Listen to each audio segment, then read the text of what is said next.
नमस्कार। इस वक्त के बुलेटिन के साथ मैं हूं अनुपम। सबसे पहले बात करेंगे बड़ी खबर की। नोएडा के ट्विन टावर मामले में सीएम योगी ने दोषी अधिकारियों के खिलाफ सख्त कार्रवाई के आदेश दिए हैं। सीएम के आदेश पर नोएडा अथॉरिटी के 2 एसीईओ की अध्यक्षता में जांच टीम गठित कर दी गई है। नोएडा अथॉरिटी के प्लानिंग विभाग के अधिकारी रडार पर हैं। पूर्व अधिकारियों का भी रिकॉर्ड खंगाला जा रहा है। कल ही सुप्रीम कोर्ट ने सुपरटेक बिल्डर के सेक्टर 93 में टावर नंबर 16 और 17 को गिराने का आदेश दिया था। सुप्रीम कोर्ट ने तल्ख टिप्पणी करते हुए कहा था कि अथॉरिटी के अधिकारियों सुपरटेक की मिलीभगत से अवैध निर्माण हुआ।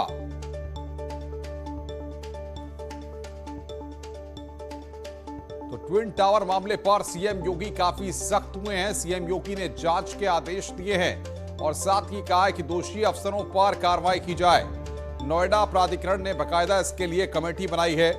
2 अफसरों की अध्यक्षता में यह जांच कमेटी बनाई गई है। 2 एसीईओ की अध्यक्षता में टीम गठित की गई है। प्लानिंग विभाग के अधिकारी भी रडार पर है।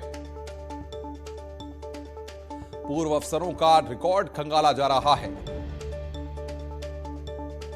ट्विन टावर मामले पर सीएम योगी सख्त हुए हैं। सीएम योगी के आदेश पर बड़ा एक्शन लिया गया है। 2 एसीईओ की अध्यक्षता में टीम गठित की गई है। प्लानिंग विभाग के अधिकारी रडार पर हैं। सुपरटेक केस में इधर एक नया खुलासा भी हुआ है। टावर के प्लान में बार बार बदलाव किया गया। शुरुआती जांच में बड़ा खुलासा हुआ है। पहले 7, फिर 17, फिर 40 मंजिल की मंजूरी दी गई। अधिकारियों ने दी सीईओ को आधी अधूरी जानकारी।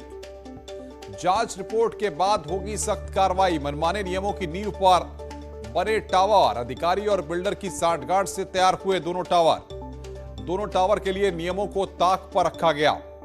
3 बार संशोधन किया गया। पहला संशोधन 29 सितंबर 2006 में हुआ, दूसरा संशोधन 26 नवंबर 2009 में हुआ और तीसरा संशोधन 2 मार्च 2012 में हुआ।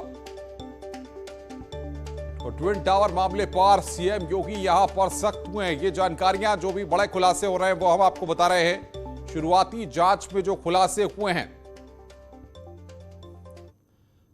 सुपरटेक केस में सीएम योगी ने टीम 9 की बैठक में अधिकारियों को निर्देश दिए हैं। सुप्रीम कोर्ट के आदेश का पालन कराया जाए। साल 2004 से चल रही थी गड़बड़ी।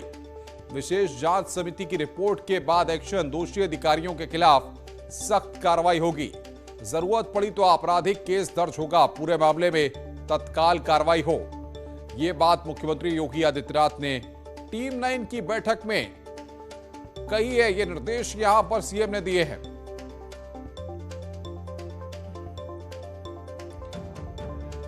और बातचीत करने के लिए नोएडा से हमारे संवाददाता हिमांशु शुक्ला हमारे साथ जुड़ रहे हैं। लखनऊ से अजीत सिंह। हिमांशु, सबसे पहले आपके पास आएंगे। क्या यह माना जाए कि जिस तरीके से 3 बार संशोधन हुए, बिना अफसरों की सांठगांठ के, अफसरों की मिलीभगत के, इस तरीके के खेल नहीं प्लान हो सकते थे?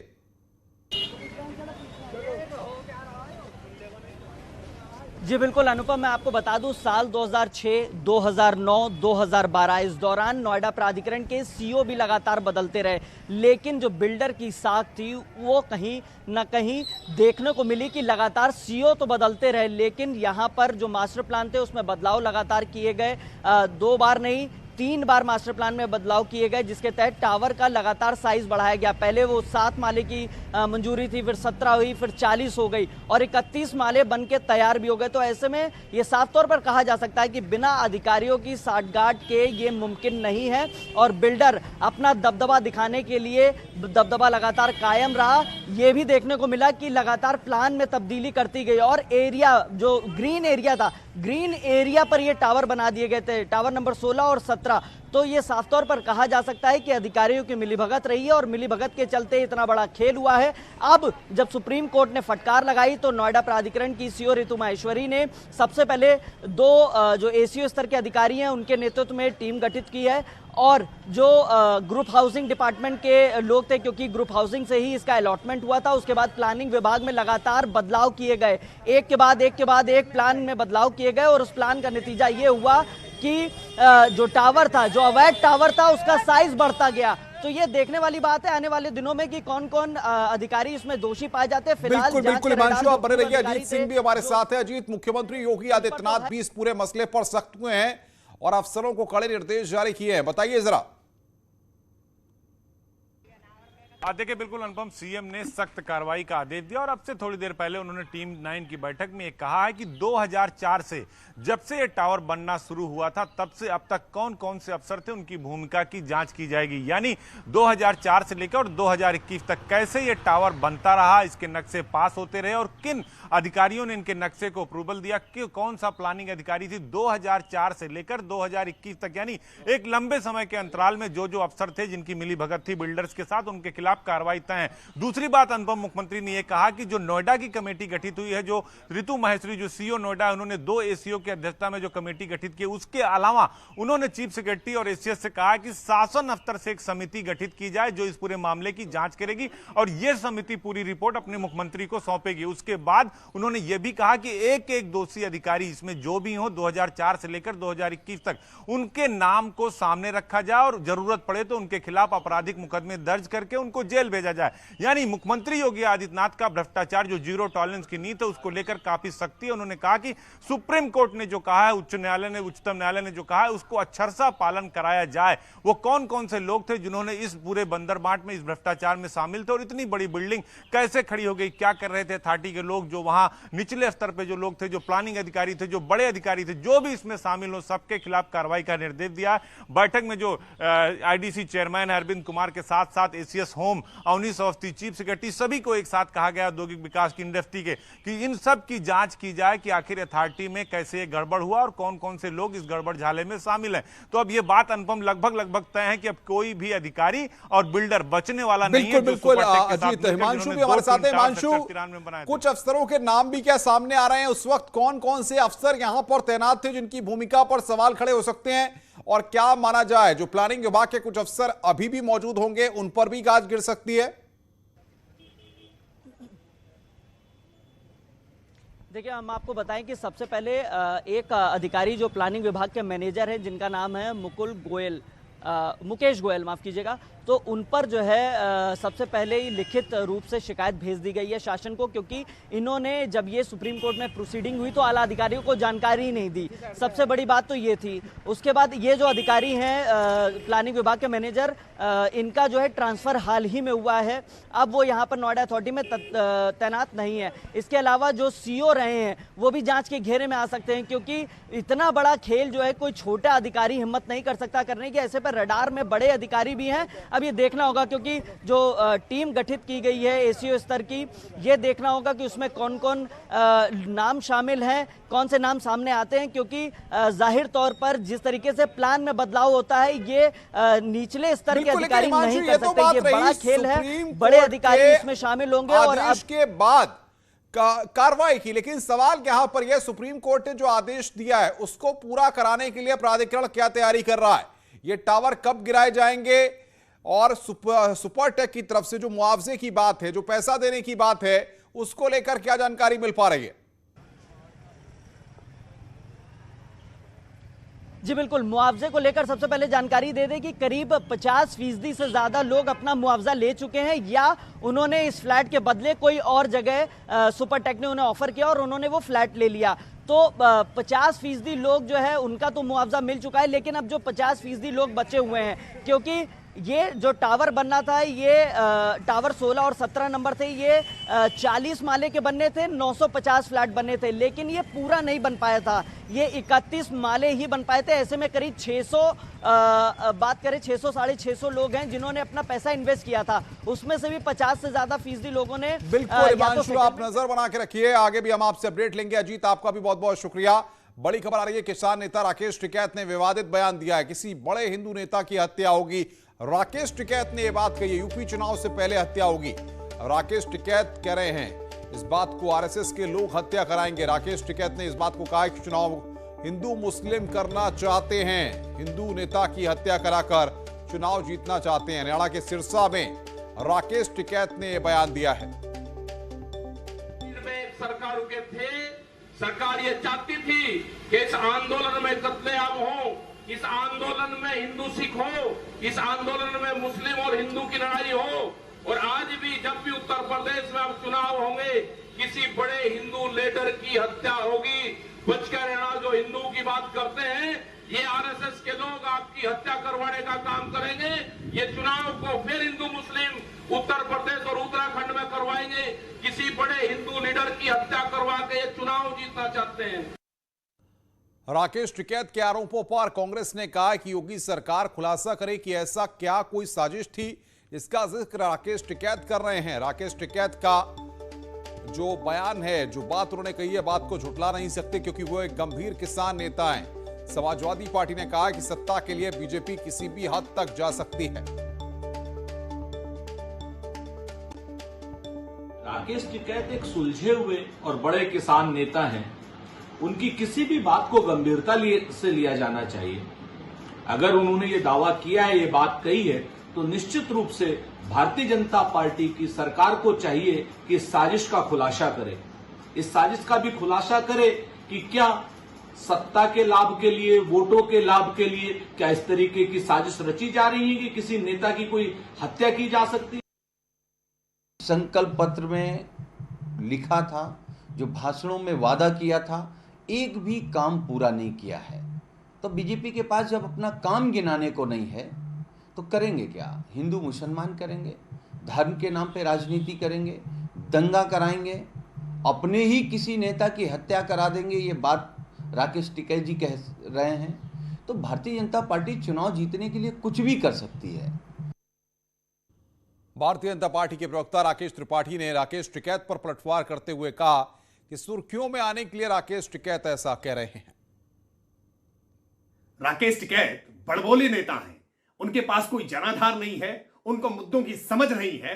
3 कृषि कानूनों को बार बार काला कानून बताते रहे, लेकिन कानून में खामियां क्या है एक लाइन नहीं गिना पाए।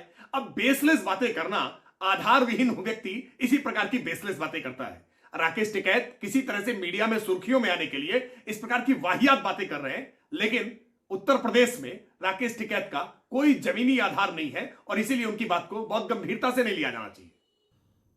खबरें और भी हैं, फिलहाल फ्रैंक ब्रेक के लिए, ब्रेक के बाद जल्द हाजिर होते हैं।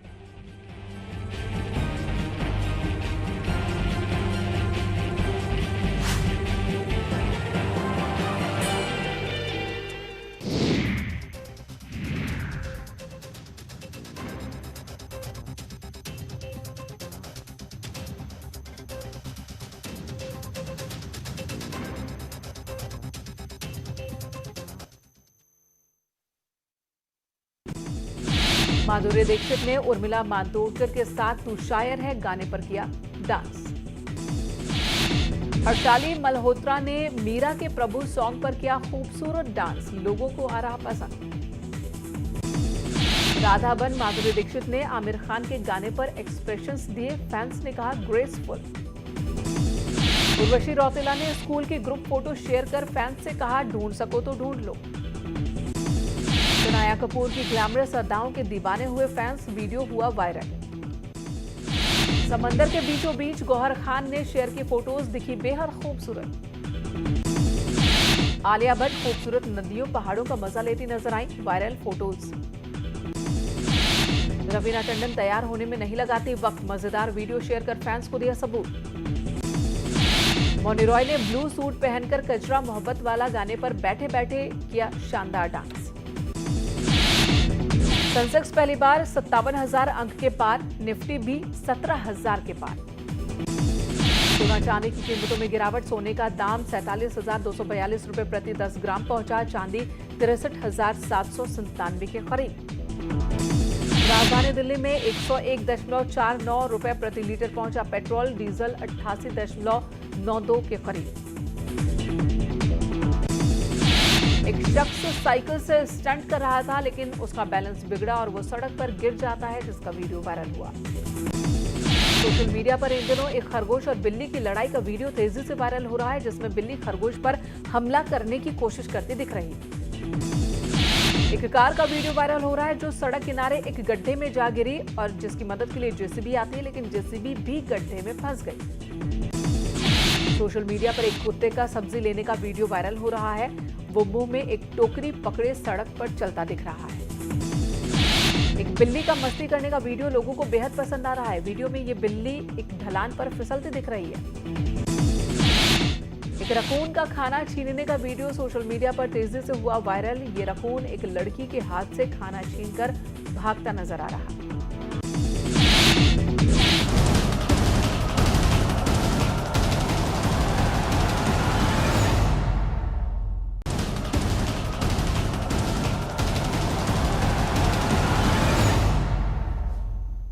मथुरा में तेज बारिश के बाद कई जगहों पर भरा पानी। रामलीला मैदान पर बने नाले में गिरी गाड़ी। 10 लोगों ने बमुश्किल बचाई अपनी जान। जगह जगह जल भराव से लोगों को हो रही दिक्कत। आवाजाही में परेशानी का सामना कर रहे लोग। यूपी की सभी 403 सीटों पर अकेले चुनाव लड़ेगी आम आदमी पार्टी। संजय सिंह का बयान, जल्द होगी प्रत्याशियों के नाम की घोषणा। वाराणसी के स्वयंभू भगवान विश्वेश्वर नाथ मंदिर और ज्ञानवापी मस्जिद विवाद पर फैसला सुरक्षित। 9 सितंबर को फैसला सुनाएगा इलाहाबाद हाई कोर्ट। यूपी में नाइट कर्फ्यू में बिना वजह सड़क पर घूमने वाले लोगों के खिलाफ होगा सख्त एक्शन। टीम 9 की बैठक में सीएम योगी ने दिया निर्देश। कोरोना वैक्सीनेशन में भारत ने रचा इतिहास। एक दिन में फिर हुआ 1 करोड़ से ज्यादा टीकाकरण। टोक्यो पैरालंपिक में भारत को 2 और मेडल मिले। मरियप्पन थंगावेलु ने सिल्वर और शरद कुमार ने जीता ब्रॉन्ज। सीएम पुष्करधामी ने पिथौरागढ़ के धारचूला में आपदाग्रस्त इलाकों का दौरा किया। जुम्मा में हवाई निरीक्षण के बाद एलागाड़ में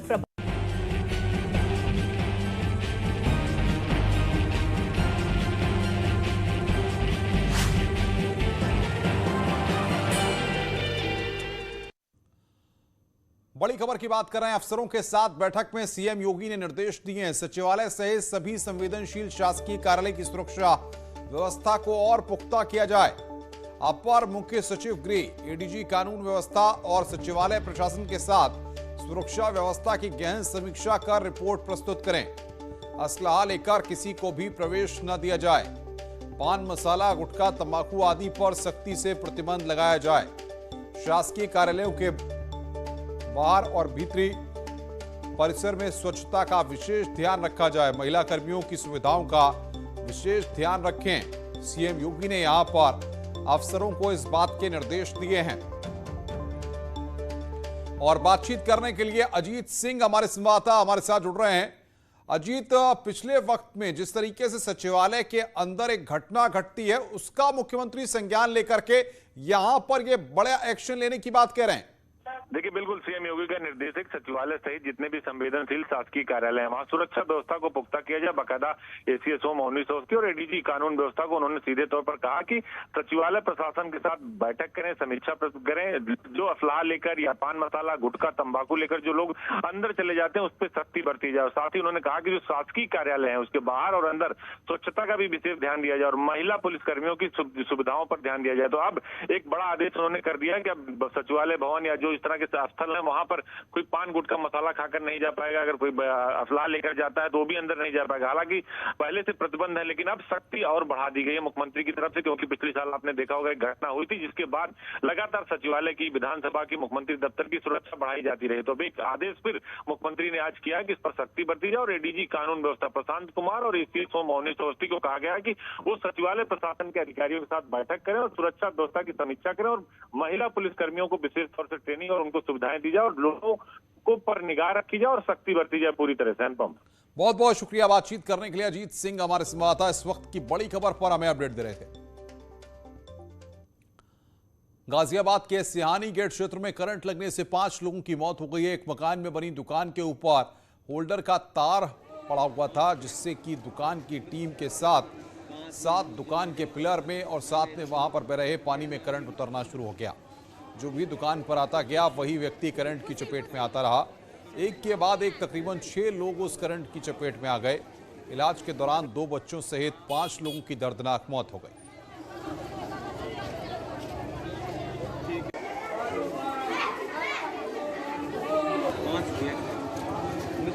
तो बारिश के कारण यहां पर करंट उतरा, जिसमें 2 बच्चों समेत 5 की मौत हो गई है।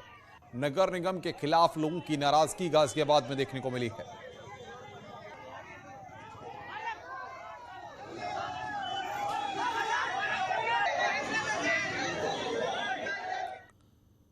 हमारे समाज का ताना बाना मर्द और औरत से मिलकर बना है, लेकिन इसी समाज में एक थर्ड जेंडर भी है जिन्हें समाज कोई तवज्जो नहीं देता।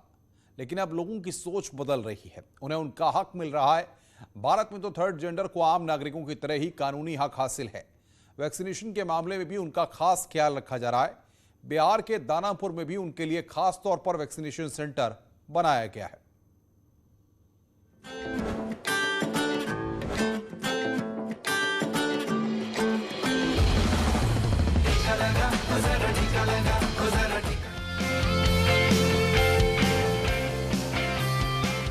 कोरोना के खिलाफ जंग में हमारी जीत सुनिश्चित हो सके, इसके लिए सरकार पूरे देश में टीकाकरण की मुहिम चला रही है। टीके के लिए 18 साल से ज्यादा उम्र के हर पुरुष और महिला को फ्री में वैक्सीन दिया जा रहा है। लेकिन इस सब के बीच थर्ड जेंडर के नागरिक इस जंग में कमजोर कड़ी न बन जाए, इसे देखते हुए देश के तमाम राज्यों में ट्रांसजेंडर्स के वैक्सीनेशन के लिए खास व्यवस्था की गई है।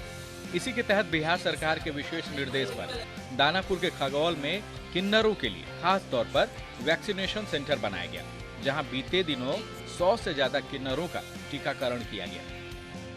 वैक्सीन सबके जीवन की सुरक्षा है, ये मजबूरी नहीं, जीवन की रक्षा है, तो ये आवश्यक है कि वैक्सीन सभी लोग लें।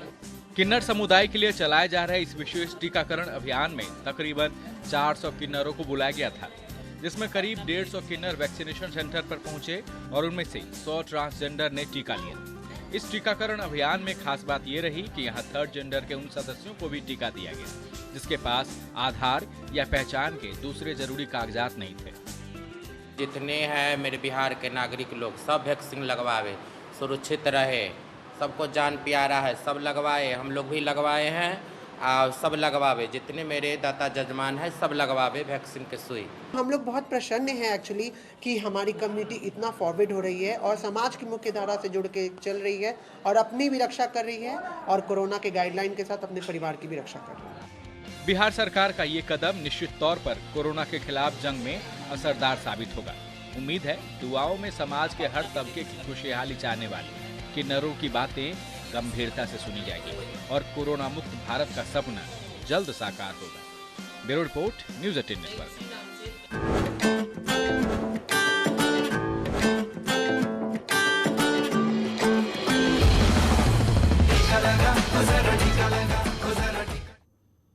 इस बुलेटिन में फिलहाल इतना ही। चलते चलते देखते हैं इस वक्त की सुर्खियां।